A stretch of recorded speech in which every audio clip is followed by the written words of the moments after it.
Okay. Hi, Sebastian. I think I saw your mom this morning. You weren't here just a minute ago when I announced we're not going to start until about 2. Venerable Amy was a little bit delayed this morning, going over just a little bit and then had to talk to a group, or didn't have to. She chose to. It was a group of visitors here. There's your mom. So she didn't get out for lunch until a little bit late. So we'll start around 2. Okay, word. Thank you. Yep.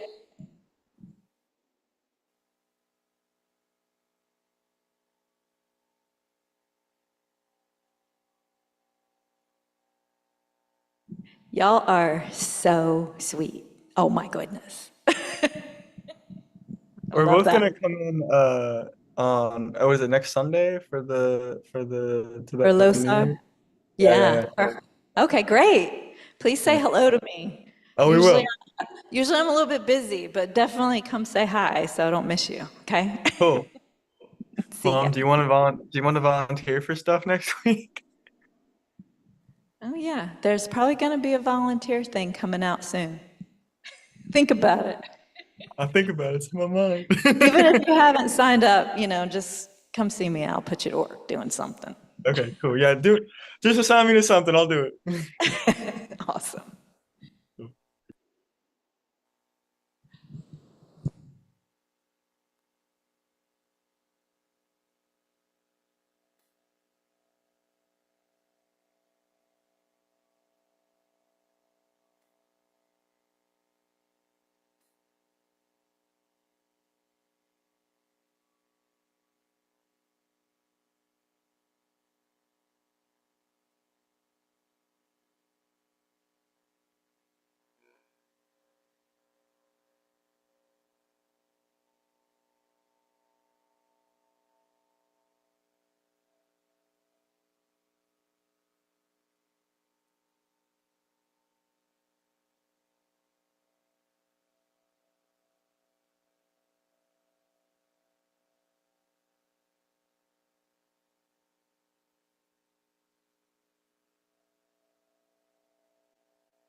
Sorry, I'm distracted.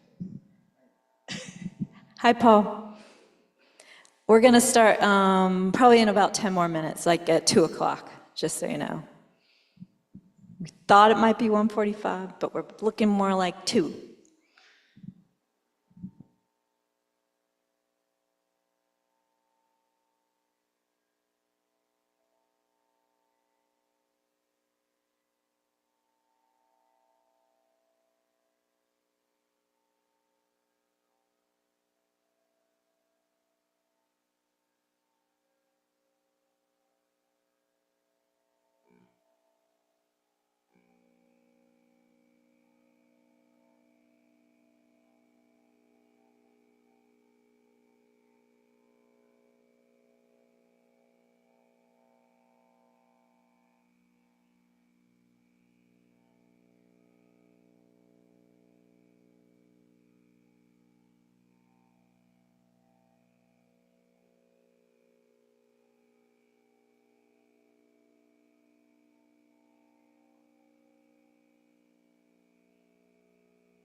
Venerable Amy has arrived.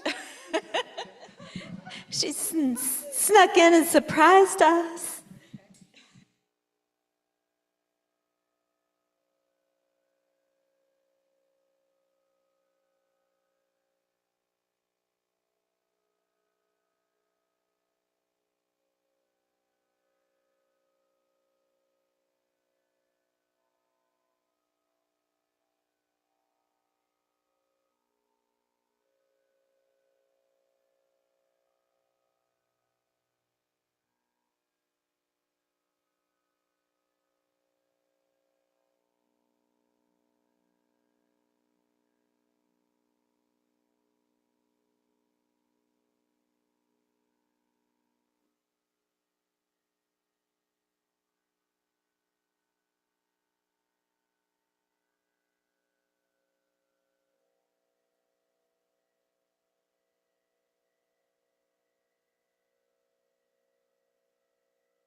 It's 1:59, so I think we're good. According to my computer, anyway.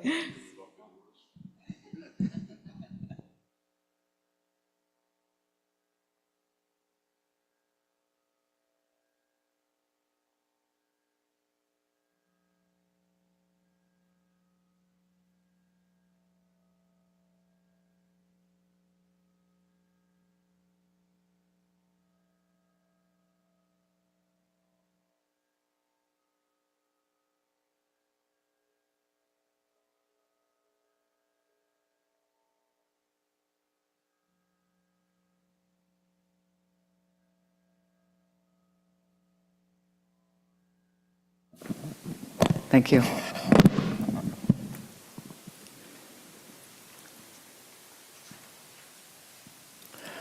A great time to check in with our motivation again.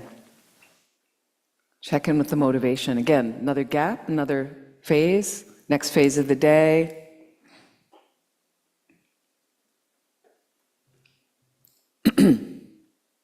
And continuing to keep the mind buoyant.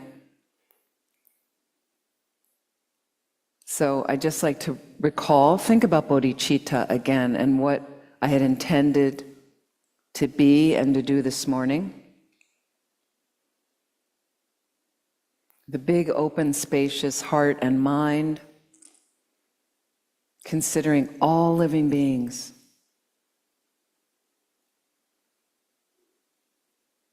We get overwhelmed by the suffering on the planet of all living beings. At times for us, it is simply too much.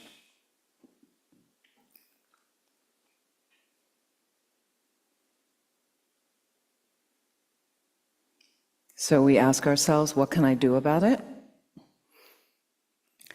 We put together a reasonable plan, something that we actually will do in this life. And we proceed, and there's things we cannot do anything about directly. So we fold that into our practice, helping to keep our minds patient, which means patient with ourselves and our practices, because this is a path that takes time, effort, and hopefully as a result of that, we can develop more patience with others, those we like, but especially those we feel that we don't like, that we struggle with, especially those. And it is those beings that we struggle with that give us more opportunity to practice and see our minds.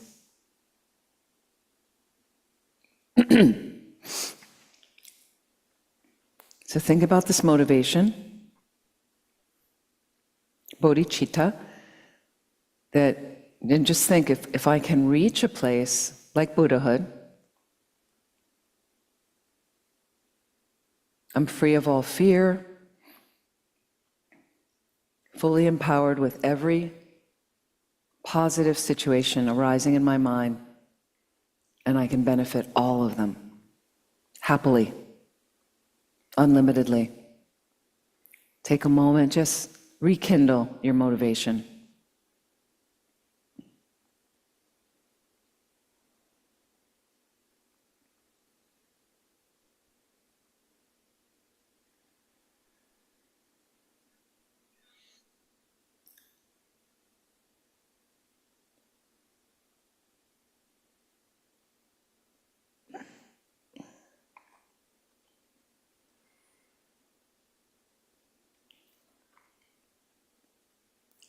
So I'd like you to visualize right now in the space in front of you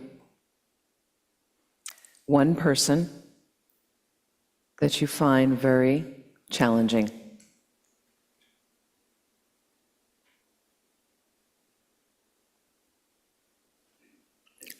Ideally, have it be someone personal that you really know in your life. Someone you may have had a difficult situation arise recently, maybe a difficult conversation, some issue you've been wrestling with, work situation, neighborly situation, whatever it is. Or go to something in the past with someone you know. Someone you hold as other. That you're not that comfortable around them. Take a moment to just place them across from you as if you're looking at them.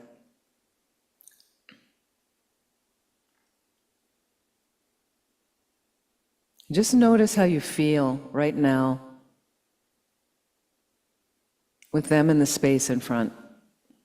Just notice body and mind. How does it feel?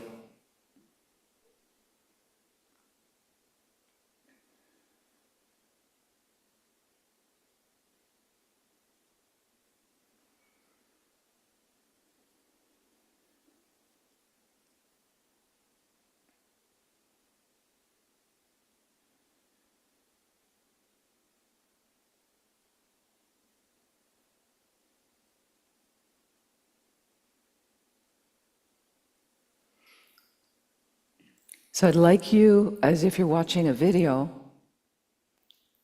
I'd like you to go back to the situation that arose between the two of you. Words were said, or your mind was shutting down. You had tremendous anger arising, or fear, or pain, or depression, or sadness in relation to this person and their activities. Can you go back, walk yourself back like you're rewinding the video to the beginning of your interaction with them? And press the play button and let it play out the way it did. And just run a few minutes, a couple minutes of this.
push the pause button.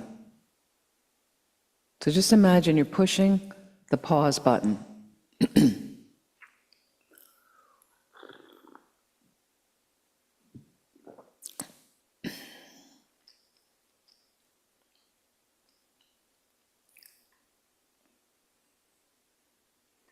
Look across at this person.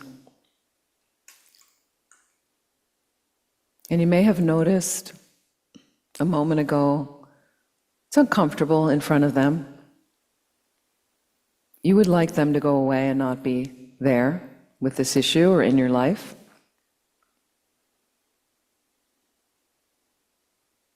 Maybe they want the same thing in relation to you. But as you look across at them, think about what you wanted in this interaction. Did you have a motivation in this interaction? Was it self-serving? Or did it have some fragrance of bodhicitta?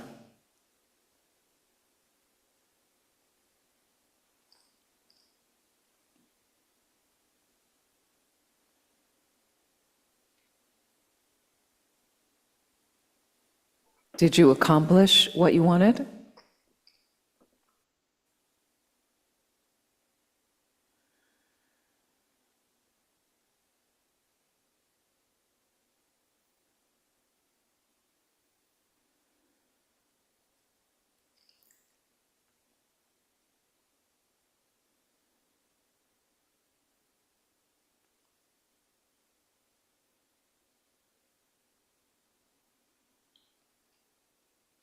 What do you think their motivation was in this interaction? And did they accomplish what they wanted?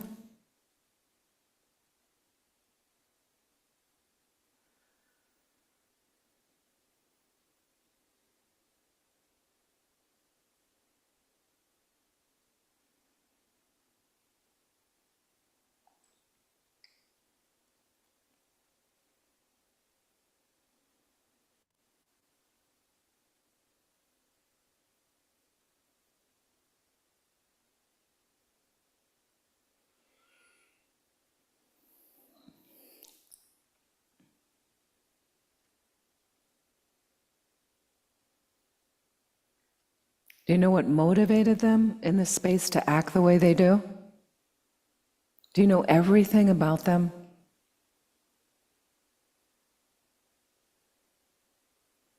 Do you really know what's in their mind? That they're afraid of things? That they're angry about things they can't control?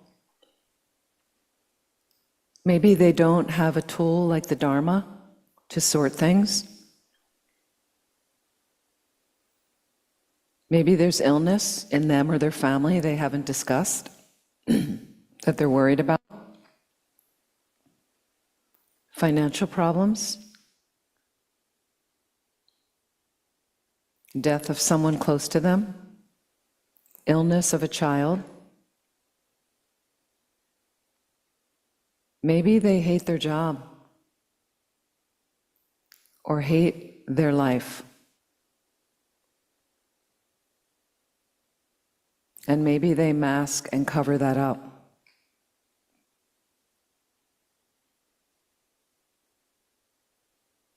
So as you consider these situations, look across at that person.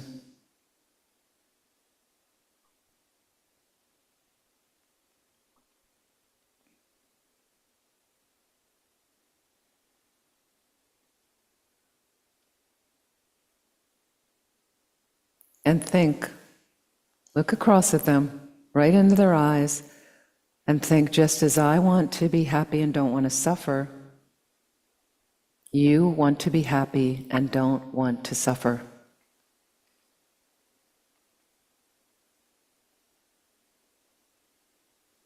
Say that a couple times more in your mind.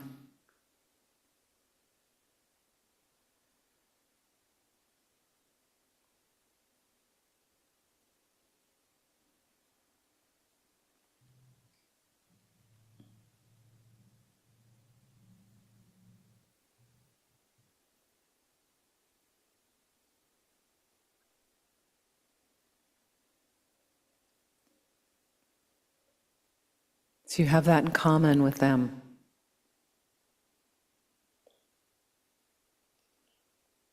And isn't it interesting how you both want happiness, but many times happiness escapes, and we're not happy. That's you and them. And think about how you both don't want to suffer, but how many times suffering rears its head for both you and them.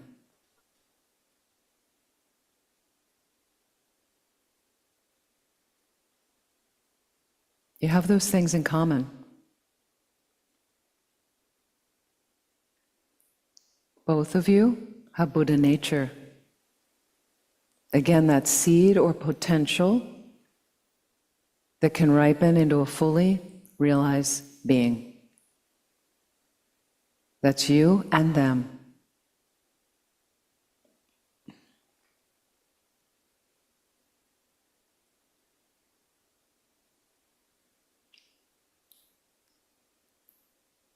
And isn't it interesting how this person shows you more where you need to work with your mind, more than all the people you get along with, where it's easy, the mind gets lazy, don't have any work to do,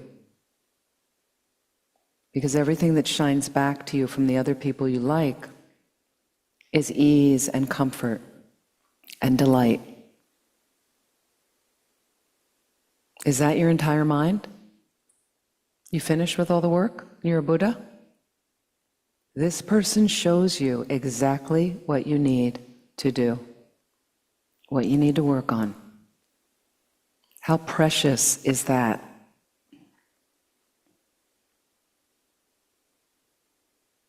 You may not like it and you may be uncomfortable, but how precious is this person to show you your mind?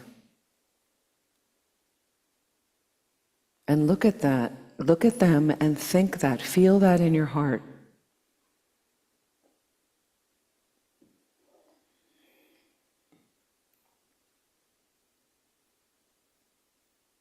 In a sense, can you feel, actually, I need people like this in my life to get enlightened. I need people like this in my life to get enlightened.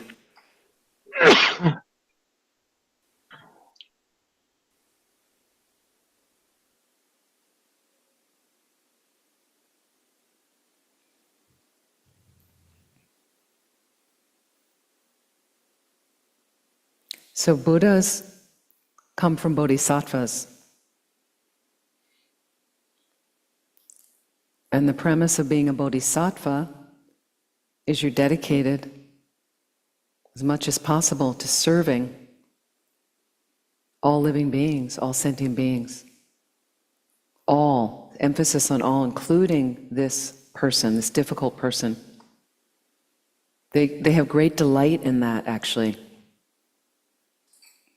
in helping all living beings. So in a sense, Buddhas depend on sentient beings to get enlightened. They can't get enlightened without them.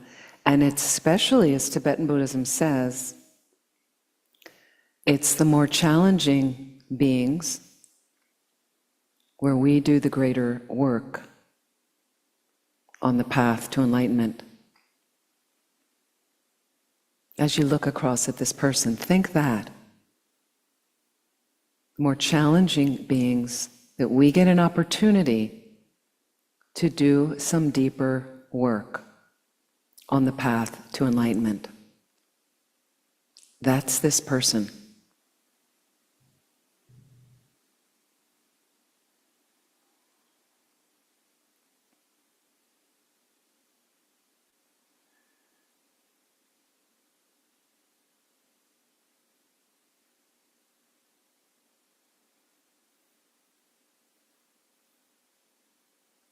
So again, you may say, well, I don't like doing it like this.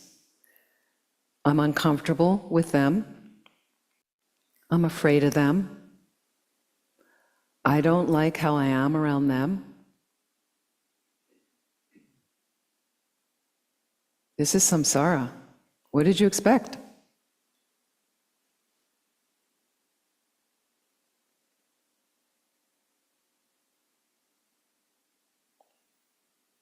This is the valuable work you can do.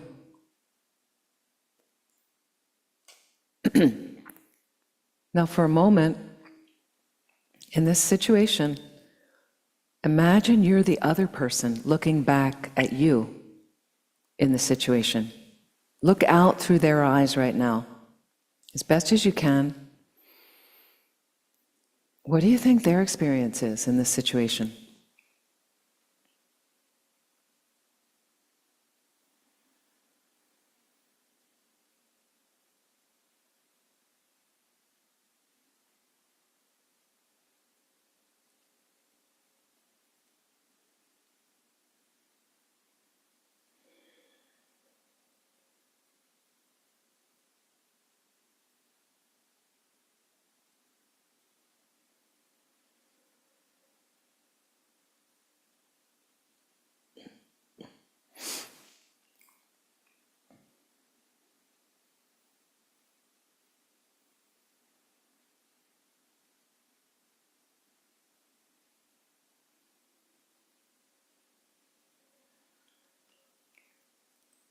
What do you think it's like to be them?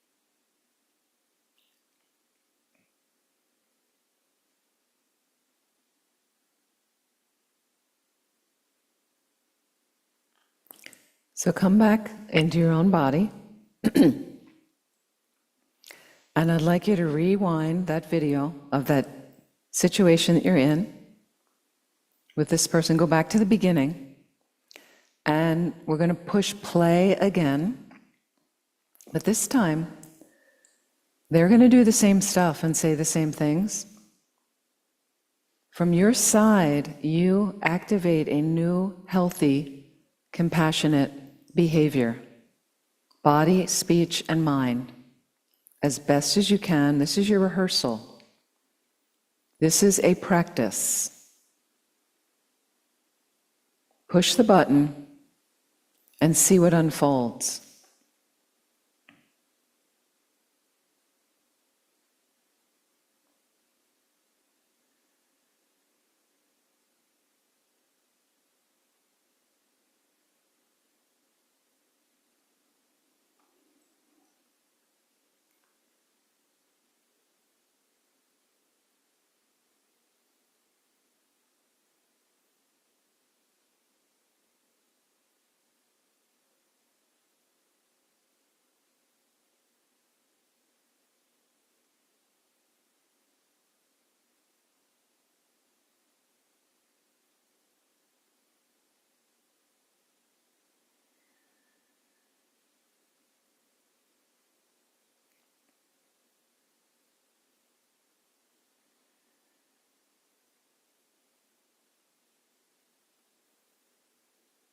And push the pause button for a moment.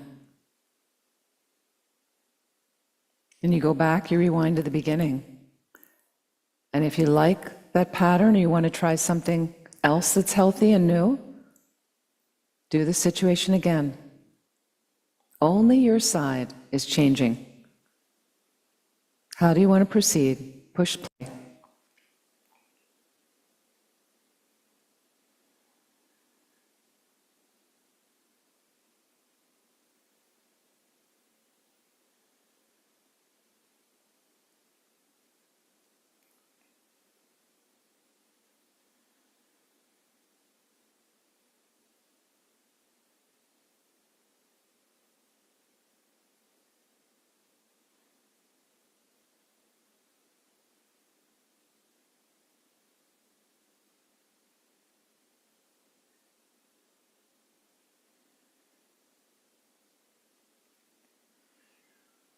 And you can pause and rewind, and if you like the behavior and you're getting some exercise, we exercise our mind just like our body. This is practice. Push play again with your new experience so that you're familiar with it, and you go back and you do it again and again and again. And then at some point, you try it off the cushion in front of the person again. Maybe it activates some new behavior, or maybe it doesn't go well again, and then you need some more practice on the cushion. To visualize, to role play new, healthy behavior again and again and again until we get it right, until it becomes automatic and merged with our consciousness.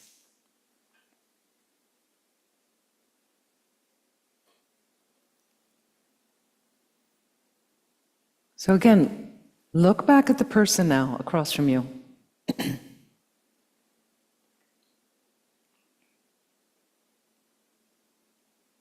Just observe any changes that may arise right now from the beginning of the exercise. Has anything changed?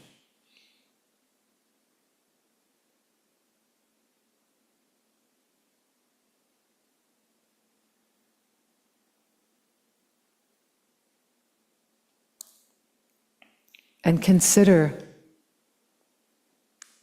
has anything changed in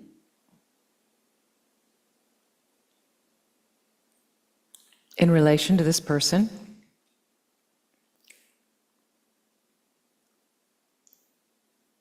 And consider there is no inherently, concretely, independently existing from its own side difficult person there. If so, everyone would see them as difficult. Is that how it is in their life? That everyone sees them as difficult?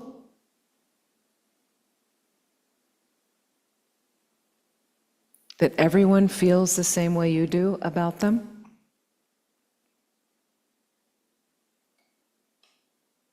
Or could it be the experience of your mind?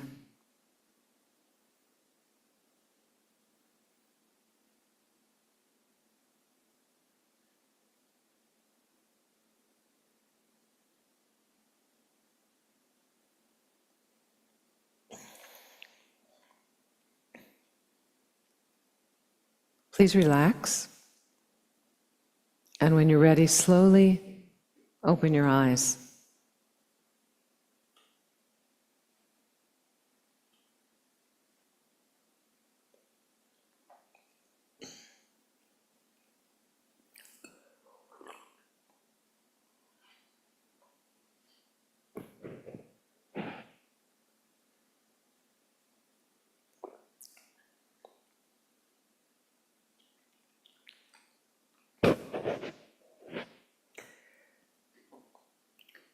Is there any difference in the person from the beginning to the end for you? Just curious. So Dawn said no. Same, holding the person? Difficult? Other people? No change? Yes.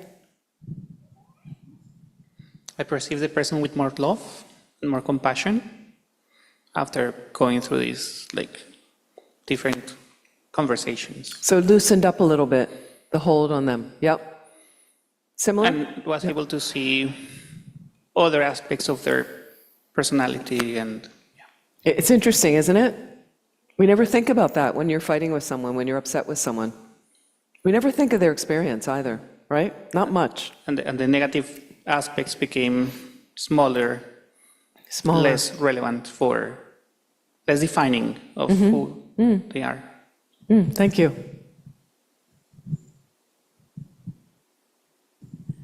I could see, it was an old boss, and I could see the fear that he had. And after a few of the rewinds, I wanted to help him. I wanted to be nicer. Yeah.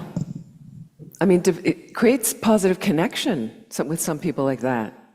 Wow. In the beginning, you're like, get away from me, right? Elise.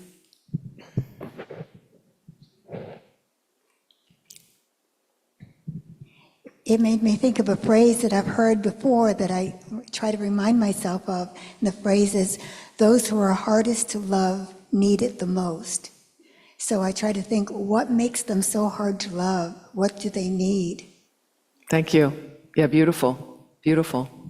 That's right. Those who are hardest to love need it the most. Absolutely. Because when I think sometimes, when I always get to, these are meditations that you need to do again and again. Don, you need to do it. Sorry. You didn't do well on that one. If he's like, no, it didn't change. Okay, then you got to do this meditation again and again. No, we're all there with you, Don. No worries.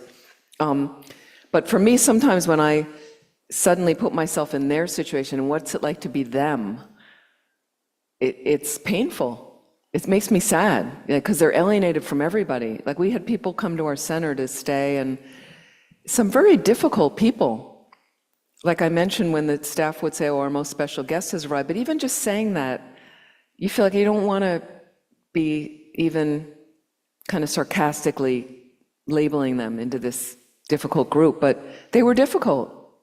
And then I thought, and there was one woman, I remember she'd come, and I saw her at many other centers, and everybody'd be like, oh no, like, and they'd be running out of the room, but they'd see her, and even high lamas I met that knew her would be like, you know, and it made me sad for her of how, like, and she wasn't aware, and then she would just go, and I was like, what it was like to be her.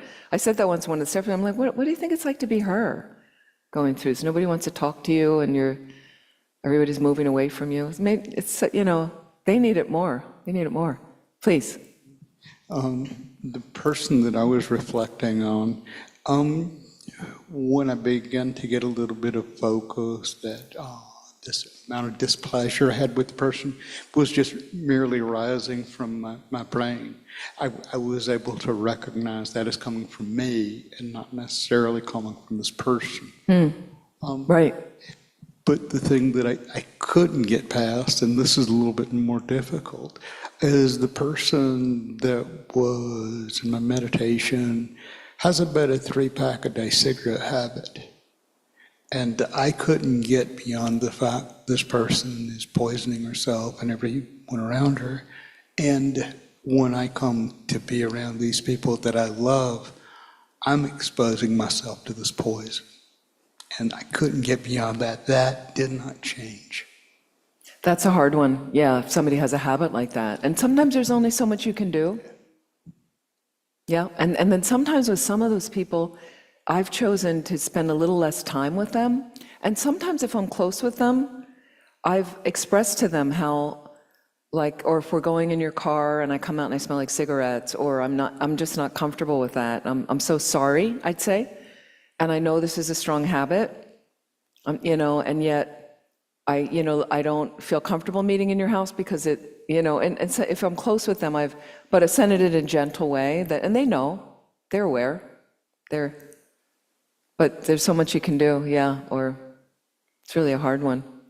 And you wonder, 3-pack a day cigarette smoker, how long are they going to be around with us before some illness comes to take them? Because it's so clear now in our culture how we've seen some years ago with cigarette smoking, what it unfortunately does to you. And it's such a strong habit, too, for people. It's a strong habit. Thank you.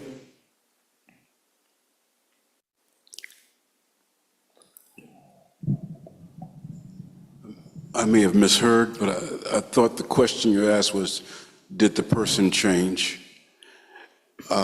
And from my experience... Does your experience of them change from the beginning of the meditation when I said, put the person across? Maybe I wasn't clear. Versus what, at the end of the meditation, any experience of yours change about the person at the end? Yeah, in that case, yeah, the person didn't change so much, but it got better. The relationship got better because I changed. Yeah. You know, so... That's what I meant, yeah. Yeah, absolutely. So it's like, and so for me, I realized, well, it's not my job to change that person. Yeah, you can't change them. Yeah. No, I'm sorry if I wasn't clear. Maybe Don, maybe you'll have a different answer. I was saying your experience of them, and I don't think I phrased it right, your experience of them, any experience change in your mind in relation to them, the beginning of the meditation, looking at them, end of the meditation. That's what I meant. Any change, Don? My experience is, I'm picking on you, of course. no, it's okay. It's easy to do. I'm an easy target. My my experience with it with this person, I mean, I do see that person with compassion. I know that they have difficult situation, or difficult outlook. Actually, I have several of them in my life. But when I'm interacting with this person, I just automatically feel very tight and protective of myself and my own mind so that I don't get all twisted. And so it becomes very hard to open up and to, I don't know if I'm, you understand what I'm trying to say? Yes, yeah, and it is a process. It is a process. And some people, especially if they're closer to us, it can be harder, because you're not going to cut them out of your life, but it's very challenging. And we just keep working on it. So Don is our SPC, our Spiritual Program Coordinator for the Florida Center, Thupten Kunga Center, FPMT Center. So it's very nice to have you here. Yeah, so I think I totally understand what you say. It is a process. And also from knowing you, I know some of the things you're working with, so it can be hard like that. Thank you. Thanks for letting me pick on you. But so these meditations again are designed for us to do again and again. It's not just a one-off and now I'm better, now I'm got it, because it doesn't work that way.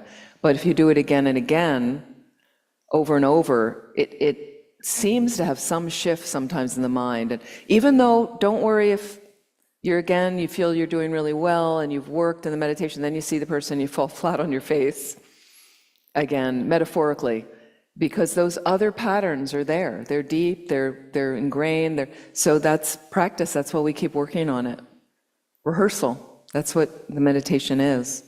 So I just wanted to bring that meditation in of dealing with a difficult person in relation to challenges in the world where we solidify, that's bad, other, and then I just hold it out there and build on it, tell somebody else, this person's jerk, horrible, horrible, horrible.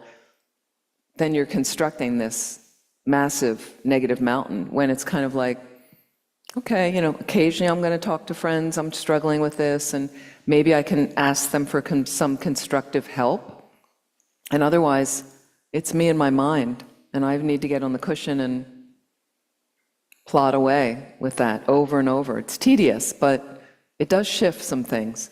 And in addition, you want to make sure you're regularly doing practices that help you accumulate merit, positive conditions, and sweep away negativities.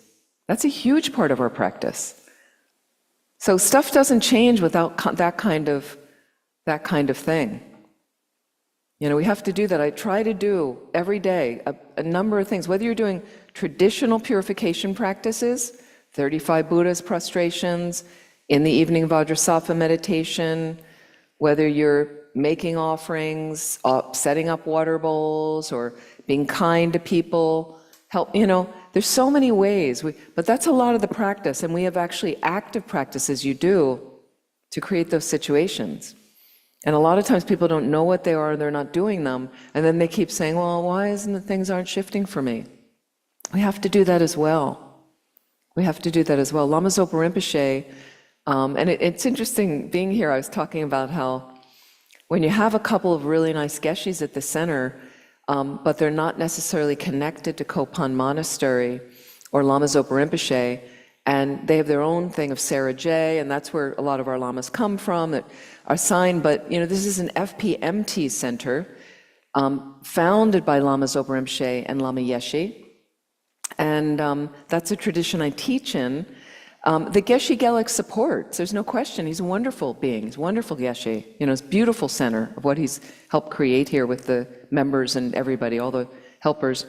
And but to also know that's a brilliant place to connect. So I teach in that tradition. very much Lama Zopa Rinpoche style, which unfortunately a lot of you haven't met Lama Zopa Rinpoche. So, but the videos are online, and Rinpoche was about vast offerings and vast purification.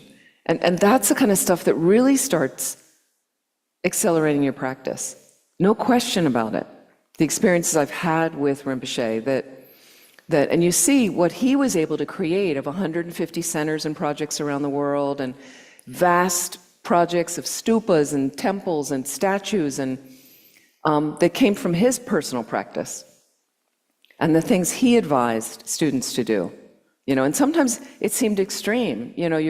How can we do it? We're running a center and I'm working full time and I'm raising kids and then Rinpoche would lob some practice on top of us, right? And you go, what do you get this directive, you get an email from the organization, and Rinpoche said on these days, and you're like, no, I can't do that. Sorry. But then, you'd find out, you try, and you talk to people at the center, we need, can you help with somebody? And then what would happen is you get stretched, get expanded a little bit more. You go, no, I can't do it, I'm this big. He's trying to get you to be this big. So every time we go, no, I'm limited, then you stay limited. But he would, it happened many times. I'd be like, I can't do that. There's no way, right? And then I try a little bit, and then when you try, there's Buddhas and Bodhisattvas. You don't see them. They come and help. Incredible things would happen at centers. We go, how did that happen? Or the guy made the delivery. It's just exactly what we needed. Where'd that come from? Oh, well, somebody said and they heard and they, okay. That's what Buddhas and Bodhisattvas do. They're always trying to help us. We limit. We shut the door and put the wall up around them. I don't want purity and, I don't want to be a Buddha. One of my friends, I think I mentioned this before, we were at Light of the Path. He's a friend, he's really, I think, quite special, highly realized, and, manifests as a very ordinary American guy. And he came to the retreat with his partner, and they were sitting kind of further in the back, and the monks and nuns are in the front. But anyway, it was a break, and I came back to see them, old friends. And we were just break time, and people were milling about, and and then he was sitting next to me, and he's really funny too. He's very light and funny, and then we were sitting next to each other, and all of a sudden he leaned into me and he said, "Hey, how many people here do you think really want to be free?" It's cute about, who really wants to get enlightened? Because some people kind of go, well, no, that's not for me, this life. How do you know? Why not? But we always limit. We have limited thinking. Lama Yeshe used to talk about small thinking. I can't do that, okay? Stretch yourself a little bit stretching. And so we try, and I'd have this mind going, I can't. I remember one time we were in the middle of a retreat. Lama Zopa Rinpoche was there, Vajrapani Institute, many years ago in California. And then in the middle of the retreat, near the beginning of the retreat, one of the main founders, people at the center, died suddenly. He was older and he died, had a heart attack. So then Rinpoche said they should build a small stupa for him at Land of Medicine Buddha, neighboring center an hour away. And he asked 3 people in the community there at the retreat to do it. One of them was a construction guy and somebody else, and 3 people. And one of them, they're dear friends of mine, but one of them said to Rinpoche, and Rinpoche said it needs to be done in 10 days. Okay? And one of them said, well, Rinpoche, what if we can't? And then Rinpoche said, that thought does not exist. Okay, so think about these this is Lama Zopa Rinpoche. So if you want enlightenment, the quick path, that was the kind of teacher that he was. So I have to talk about him too. It was extraordinary. And so this is his tradition. This is a center in his tradition, and you can find the videos, you can study all that he said. And one thing I wanted to say is, so dear Linda, so sweet, and she put down a list of all the things I was recommending. So it's easy, you can act with links, perfect, thank you so much, so kind. And she added some other links, and it's brilliant. So I checked last night and said, great, I think you got the email, but she's gonna send that out to you after. So one of the things she put on the list, I'm so glad you did, is advice practice from Lama Zopa Rinpoche. Okay, now you don't need to do that. And some of you, no problem. Connected Geshe Gelek, you want to follow his thing. Geshe, whatever. Excuse me. So you have, it's all good advice, but if you want, have a look at Rinpoche's advice. Now, all the things that are, excuse me, all the things that are listed, you take it bite by bite, bite-sized chunks. So what will happen is, and I know this, some people get the email, there's the list, okay, I'll put it over there. You never look at it again, okay? Have a little delicate dance through that, meaning one link at a time. Check one link at a time. Go through one link, hang out with that link for a week or a month, where you go in, you look at the practice book, see what it is, explore it, chew on it, cook it, try it, see how it goes, write down your questions, right? Geshe Gela can answer them. The Geshe's here, no problem, right? Check whatever, you can ask other teachers, can ask other senior students here, like that. Write your questions, but get familiar with one of it. One of the things, great, that's making sense. Then, little bit, put it to the side, or keep some of that, and go to the next link, and see what does that say? What kind of things? Can I incorporate that in? Can I not, what would I like to add? Some of them repeat, some of them are similar. So look at Rinpoche's practice advice, and just tiptoe in there. Take a few pieces and start to build. And then what you do is, when you get through the whole thing, some of it is like a book to read, Path to Bliss. So you read the book and maybe highlight a few sections you like. Okay, that's over to the side now. There's a few things like that. Some of the books are big, so that's going to be additional reading matter when I want to do that book. So she listed all 5 volumes with links of the Lamrim Chenmo commentaries. Those are big. So that's side reading. That's not your practice. That's the side reading, supports my practice, okay? But the Lamrim outlines are there. So that's something, let me get a little familiar with that. And can I find a little way of 15 minutes a day checking that, where I learn my 8 freedoms and 10 richnesses. So the next time I come, I'll quiz you and you'll know those. And you'll have meditated on those. You'll have meditated on them. Because that's more essential, where you're woken up to a precious human rebirth. You're not complaining anymore. You're using your life wisely. It's fantastic. I have the buoyancy to be able to help other beings, to stay balanced, to stay centered. Okay? But anyway, so each of those, so she's listed some of those. Liberation in the palm of your hands, another side reading over there. Okay? Then the beginning Lamrim books, start with those. The essential nectar, it's all on the list. That, really helpful. So that's how we do it. And then what happens is, when you get through all those pieces, set a time for yourself.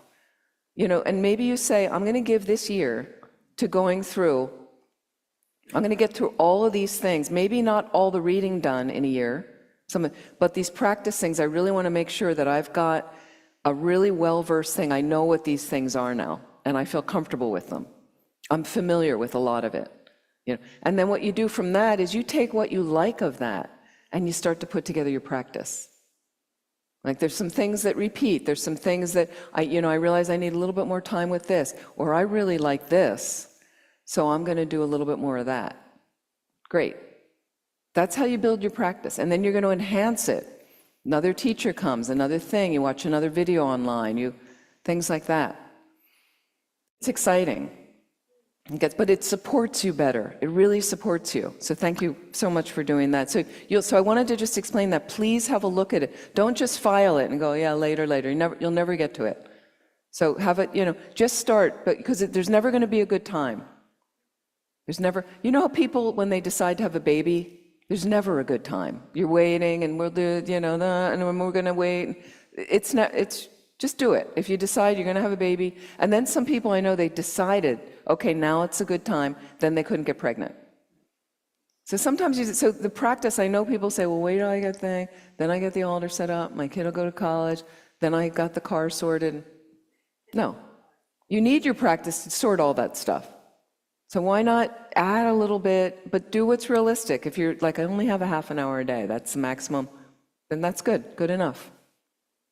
Good enough. Get something going. So it's really important. They're not on the website yet. I'm still trying to figure out where to put them on the website. I might just put a link on the very front page, something like that, but I'll try to make it obvious. Thank you. Thank you so much. And again, on the side, you write down questions so that it starts to have meaning and you understand what you're doing, rather than just bypassing and then later you go, I don't really know what I'm, make it rich for yourself so you really understand why you're doing it, how it feels, that it's relatable. And sometimes in practice, you change stuff up because it has some more meaning for you. Use your own life experiences in a meditation. Those are the most powerful. So traditionally, they're just setting you up to give you suggestions. Do you have something more powerful that works in a meditation that helps you realize your precious human rebirth? Then use that.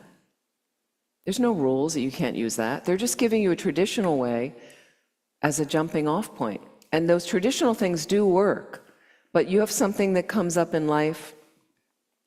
My hell realm meditation was my own little devising, horrible hell realm meditation that Choden Rinpoche said, that's the meditation. You do that. So they have hell realm meditations. Nobody wants to meditate on that. I didn't for years. Why? It's gruesome, right? And you know about the hell realms in Buddhism, people having their guts eaten out, and let alone the burning and the. So at Vajrapāṇi, when you're around Dharma practitioners, as you are here, right? Some of us, and these are longtime practitioners, sometimes joking when you're around Dharma practitioners, you're having lunch, some of us would discuss, what's your worst hell realm? This is what you can discuss, because rather than blah, blah about your football team, this is what we discuss, and it gave me things to think about. And so my personal one was there's one where there's a stake that's driven through you diagonally, and then it bursts into flames. That's special, isn't it?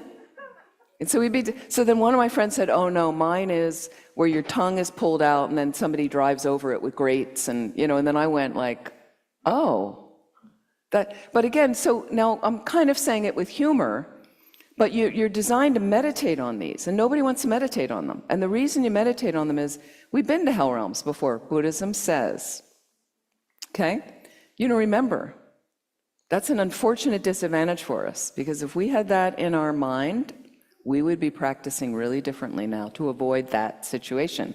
And then you go, well, do they exist? Is it real, or is it just scare tactic? We're not a God-fearing religion. So I've asked a lot of lamas, is there a place? Some people say like this many fathoms below the stupa in Bodh Gaya. I don't know, but I think it's an attitude. And some of them said, yeah, it's kind of a state of mind too.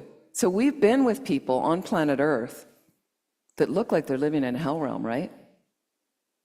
Right? That look like, there was the tragedy of the fires in Los Angeles more recently, and they found a few people with the garden hose in their hands burned. They didn't make it out. They died. It's like living in a hell realm. Even though it might have been a shorter experience, but horrible, horrible situation that whatever got created, and they thought, and some people did save their houses and lived, but with the garden hose on the roof. Some people didn't make it out. Fire turned and overcome, and they couldn't do it. And smoke, who knows what happened, right? So these things happen. That one time I mentioned, I took a lama to a mental institution to see a student, and he walked through a ward, and there was a guy in the ward, and it was like 75 degrees in the room, and he's on the edge of his cot, wrapped in a heavy wool blanket, blue lips, shivering to death, freezing cold. Cold hell realm. We have cold hell. So I don't know, the Catholics, this is when I lose all the Catholics in the room, sorry. But Buddhism, we have a variety of hell realms. Not like the Catholics. You don't just burn to death. We have a whole variety of torture and horror, okay? But mainly I'm saying it can be a state of mind and attitude. You see people like this. That was that guy's experience, freezing to death. I walked by him and I was like, cold hell realm experience. I can see him. Normally you can't see these people, but there are people that really, based on their mind, you see the hungry ghost realm. Now we don't really interact with that realm, but you see some people that they're never satisfied. Always needs, I need that, I want, never satisfied. Like that.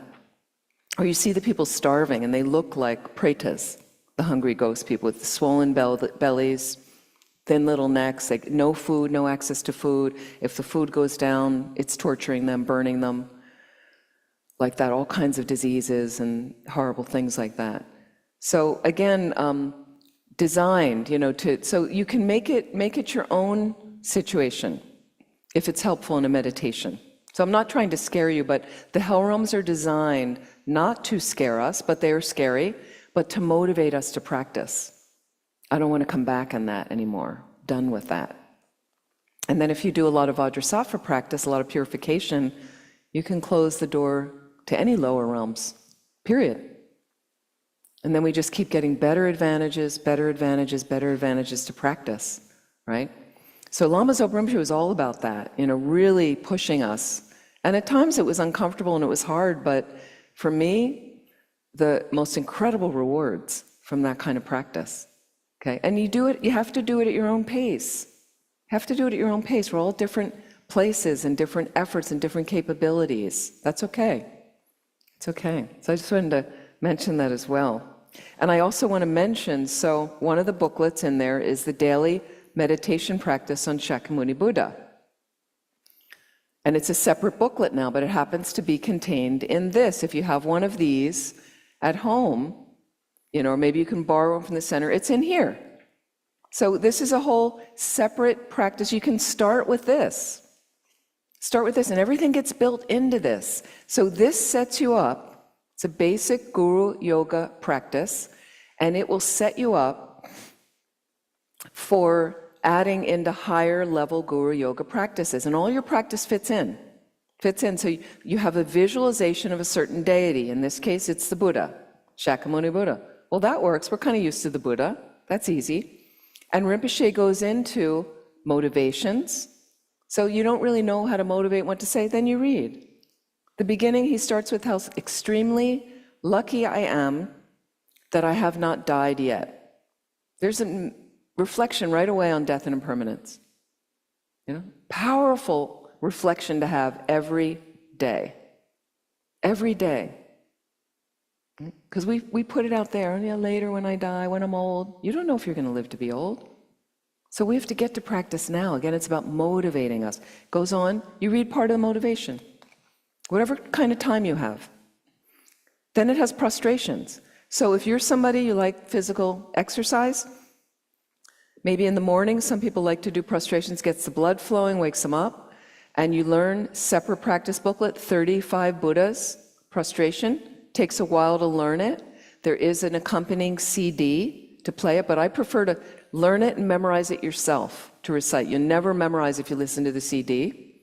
It's your choice, but sometimes you don't have time, then put the CD on. But try to recite the names of the Buddhas while the CD is running. That's powerful for your mind. Saying the names of those Buddhas. If you read that practice booklet of the 35 Buddhas, each Buddha purifies scads of negative karma, and it tells you exactly what they purify. So you like a practice like that? Spend a little time, get to know that practice. You insert it right there, if you like. You don't have time? You go on.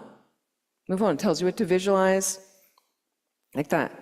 Then it has a nice section, standard prayers. They're all the same, of more elaborate sadhanas, simpler ones. Sadhana or sadhana in Sanskrit means method of accomplishment.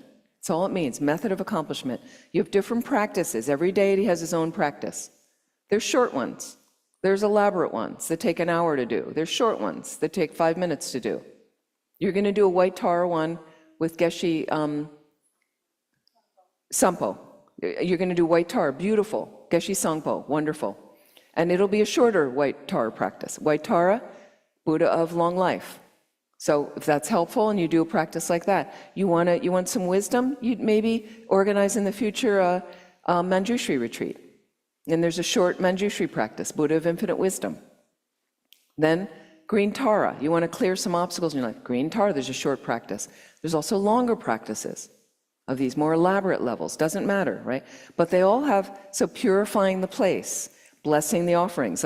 So in a sense, in these visualizations, all the practices, at some point you're inviting the Buddhas to come, to be here with you, to either be on the crown of your head, in your heart, different visualizations, right?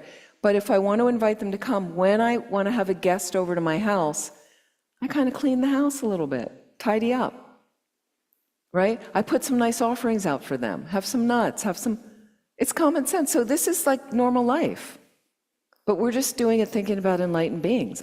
I would like to bring them into my space. That's why people have altars. I would like to bring them into my mind and heart, and you can carry them around with you all day long. The more you do the practices, they, in a sense, I'll say, take residence in you, or they're just with you where that's what you're thinking of.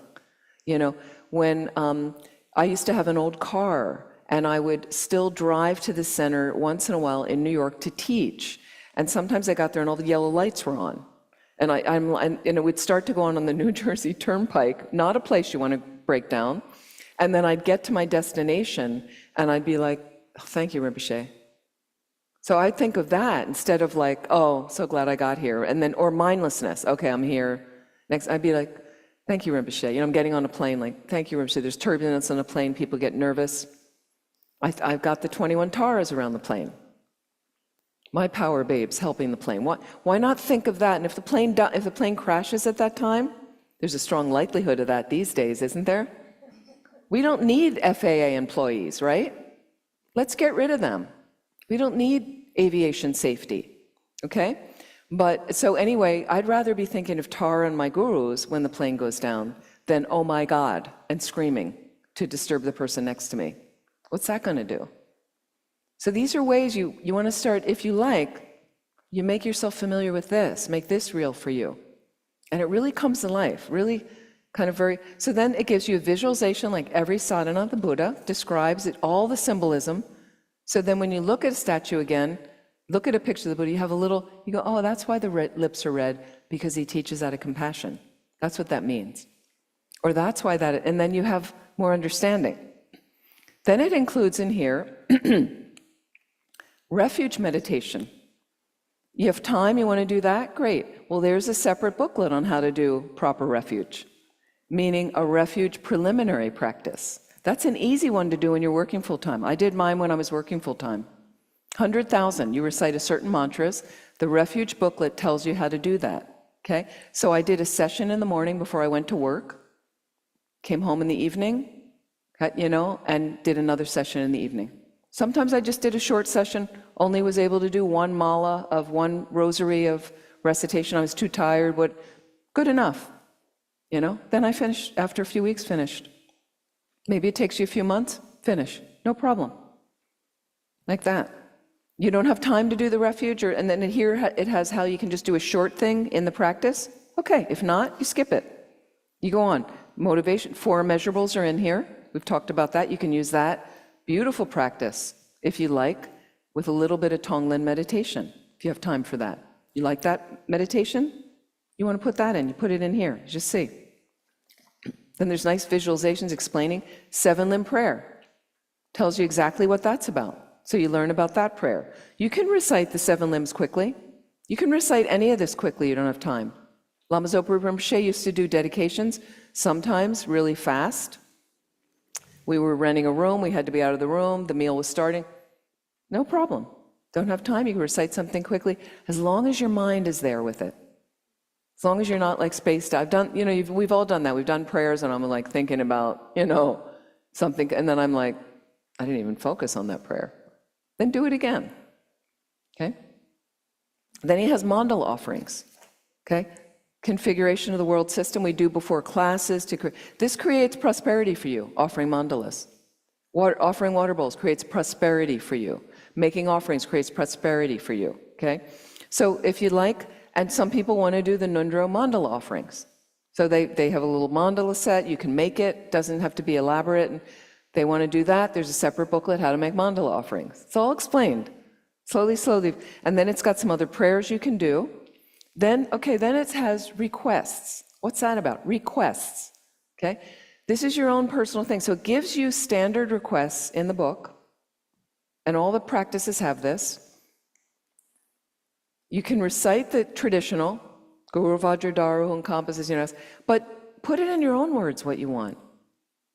Who you're praying for. what you need in your life, what kind of work thing, what kind of living space, ask for it. You know, they come, they help you. They put it out to the universe. What do you want? I mean, make it more virtuous if you can. But again, make the request. That's how things happen. People ask me about teaching, are you going to come back, teach? I do it because I'm requested by the center to teach. Can you come back? Geshe Gelik yesterday 3 times kept saying, please come back and teach. And then again, late we talked, and please come back and teach. But that's what creates a cause. I don't just go, well, I think I'll go to San Francisco in September. I like it there. No, I think I'll go to Florida in the winter. No, because they asked me to come. So you make your request of what you would like to have happen, unfold in your practice. If you'd like to meet a certain teacher, if you'd like to do a certain retreat, if you'd like to have propensity to do retreat because you're a little afraid of doing that, what is that? If you'd like to visit India, if you'd like to go to Kopan Monastery, put it out there. Make heartfelt prayers like that, okay? Then it has the Lamrim prayer. And here it says the graded path to enlightenment. That prayer is actually called the foundation of all good qualities, which is the first 6 words of that prayer. So then you might take your Lamrim outlines on the side, and I'm going to go, this is what I'm going to do. So I'm going to read to that verse, and let's say I'm doing death and impermanence. I'm going to read the verses to that, go to my 9-point death meditation in Lamrim outlines, and I've got time right now. I'm just going to meditate on one of those points. I have 15 minutes. And you kind of go over and over deeply, keeping the mind focused over and over and over. Finished.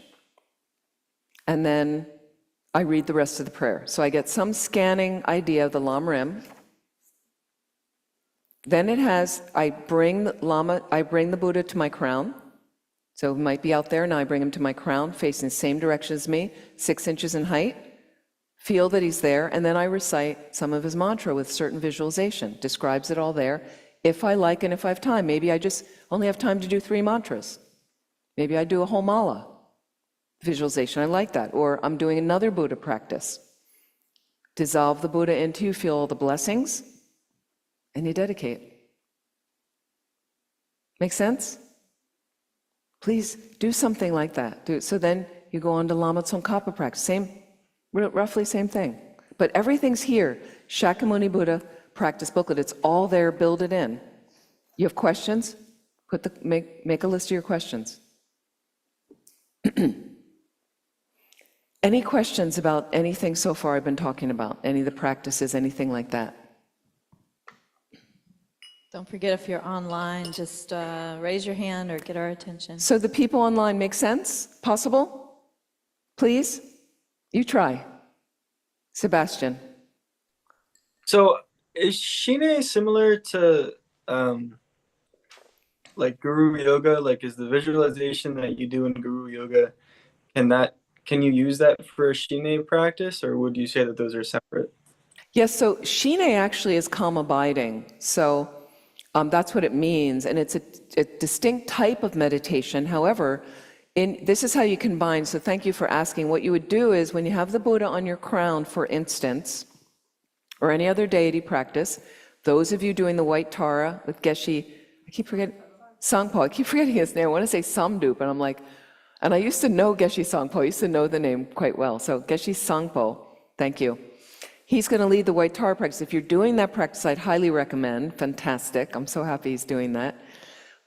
You do it with white Tara. So whatever. And what you try to do is when you're reciting mantras, which you'll do in the retreat, I believe, is then what you want to do is that's when you need your Shine in the visualization. So again, you're not reciting mantras while you're watching TV. No. You're not reciting mantras with the mind like a boomerang all over the place. Now, your mind will be like that. That's normal. Don't worry. That's very normal. Lama Yeshe used to say, oh yeah, then when you start counting the mantras, then the real movie begins. It's amazing. I just did a 4-month retreat counting a lot of mantras, a different tantric retreat. And there were times I was just like, I had to stop the mantra for a moment and compose my mind because I was off in some raging story of something, just entertained of woo. And then I went, we're back here. Here's where we are. this is the day, like, it's normal. So don't worry, you just do the best you can. So Sebastian, then what you would do is try as much as possible, and then that deity is your object of meditation. That's the concentration for Shine. So that's a great time to use it in visualization practices like that. Yeah, and then with Lam Rim, analytical meditation on Lam Rim, let's say you're meditating on the stages to develop bodhicitta, the 7-point cause and effect method to develop bodhicitta, and you're on one of those points, that remembering the kindness of all mother sentient beings or your mother, and you're really focused on your specific mother, let's say in that instance, over and over and over, and you suddenly, this intellectual experience you have of, yeah, I know my mother was kind, moves where you're like, oh, the immense kindness. Like, I'm blown out, juicy place. Then what you want to do is take your concentration and focus on that experience. Deepen it, deepen it, deepen it. Right, and then it'll fade again, and you go back and analyze more quickly to come to, and that's how you start to have an uncontrived realization of the Lam Rim. Like that. So that's how we combine analytical meditation with Shine to deepen those experiences of the philosophy. Does that make sense? Okay. Oh, Colleen. Yes. Colleen. Oh, very nice. Oh, yes, I see some resemblance. Yeah, we're also from Philadelphia. Nonetheless, Where are you from? Northwest Philly, East Falls. East Falls, and you live there now? Yes. Oh, Yeah. East Falls is where? East Falls, near Kelly Drive? Yes.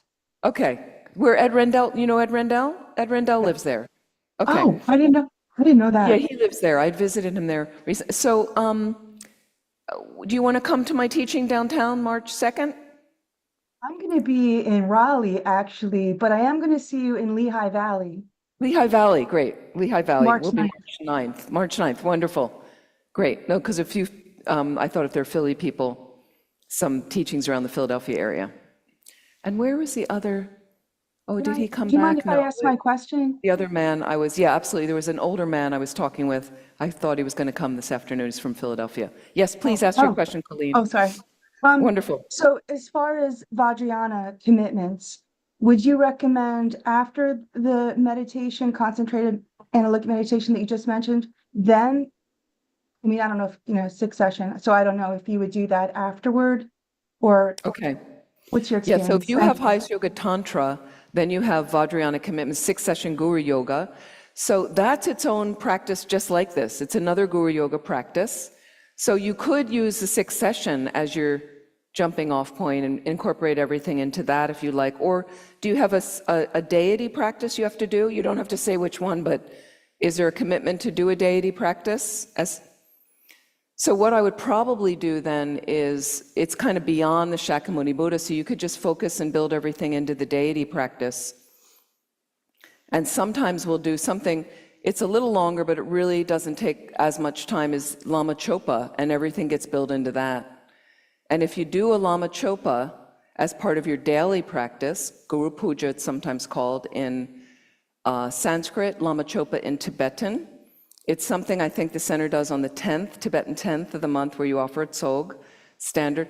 But you can actually do it if you're a practitioner in 45 minutes to an hour. And it's full, everything gets incorporated. So then I can incorporate that sadhana in that. And then if I do it fully, I only need to do, that counts as one 6-session Guru Yoga. So, but if you want, and you want to start with the Shakyamuni Buddha, and you like that, and you're building things in, then what you could do is after that, you do maybe three of the recitations of the 6-session, and then later in the day, another, at least 3 recitations, like that, of the medium length one, yeah, like that, or the long one, yeah. Great. It's nice I meet some people now in the Philly area, because I don't have a big Sangha there, but I'm meeting some more practitioners, and it's neat to meet one that has High Yoga Tantra, because a lot of them are very new and don't, like that. So it's lovely to see you. So I look forward to seeing you in hopefully Lehigh Valley. That'd be great.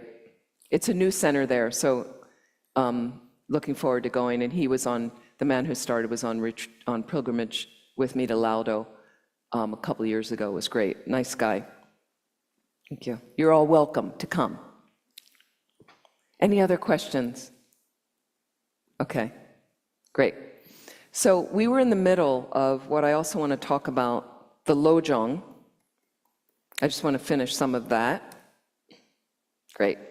And we were talking about, because we're talking about challenges in the external world, these are the practices that I just explained that keep you solid, adaptive, flexible, lighter, happier, like that. It really does support you and help you. You have something you can do now. People say to me, well, what do I do? You do your practice. Again, but you check, what can I do? You ask yourself, and you take action like we listed yesterday. But part of the action is to do your practice. You know, and I feel like we have a jewel, we have something we can really do. A lot of people, they don't have something like that to reach for. So that would be really empty for me, really lost. Of like, it's just out there, you know, and people try a little bit of meditation to calm, but it doesn't really necessarily dismantle delusion in your mind. And that's where all the suffering's coming from, okay? So then we talked about with Lojong, additional things, is use that external challenge and suffering to turn away from samsara. Let it build your renunciation. Then we mentioned, use it as a support for your refuge, for proper refuge, right? So not just grabbing the other stuff I take refuge in that really isn't supporting me, that some of it is making you more anxious. There's somebody in my life I know who has this habit of, in the evening before she goes to bed, with her phone in bed. How many people do that? Phone in bed. And she spaces through a variety of videos about the world, and they make her really anxious. Before you go to bed? You know, and she's like, I'm not sleeping very well. Duh. No, I don't think you are. So let's get wise with ourselves. You might want to watch those at some time. I don't really like to pay much attention to that stuff. And, you know, occasionally someone will send me a link. You got to see this. Then I'll see. It depends who it comes from, but then maybe. But you can wait, and you know, you can waste so much time going down that wormhole, right? But before you go to bed, be skillful if you want to have a good sleep. Of what I'm old-fashioned sometimes is I do read a lot of books on my phone because I travel, so I don't travel with many books anymore. It's too that your weight restrictions now on airplanes is really tight. So, and if I'm on, you know, a trip for 6 months, it's like my office is with me, everything is with me for different climates, and so I have it on my phone. But I really like when I'm home and I go to the library and get a book. That's relaxing, like a real. But even the smell of the books, you know, and I get a book from the library, read that, and think, you know, so different things you can try of letting go. So what do you really take refuge in? Those videos before you go to bed at night, the computer games, the streaming and the binge watching and the ice cream, the pint of Haagen-Dazs and anyway, make it Van Leeuwen, okay? Or okay, but so again, what are your habits? What is the habit of things you are taking refuge in versus what would be better? What are you familiar with the qualities of Buddha, Dharma, Sangha? You really familiar with that? And to learn some of those. Some of those are in the Lamrim outlines. Have a look at that, because it can be inspiring. It can be inspiring. Okay? What about dispelling arrogance? Using the suffering to dispel arrogance. Right? You yourself might be going through some suffering. Cruising along, everything was great. Then the job, boss gets changed, you're working for somebody, they really don't like you. That's different. Okay? Well, that can be really humbling. You might have been in the office, great, everything, and then you get this boss and they're struggling and they're restricting some of your activities and all that, and it's humbling. Any kind of suffering. Really be humbling if you suffer from pride and arrogance. It's so useful for that. Because those are just root delusions, okay?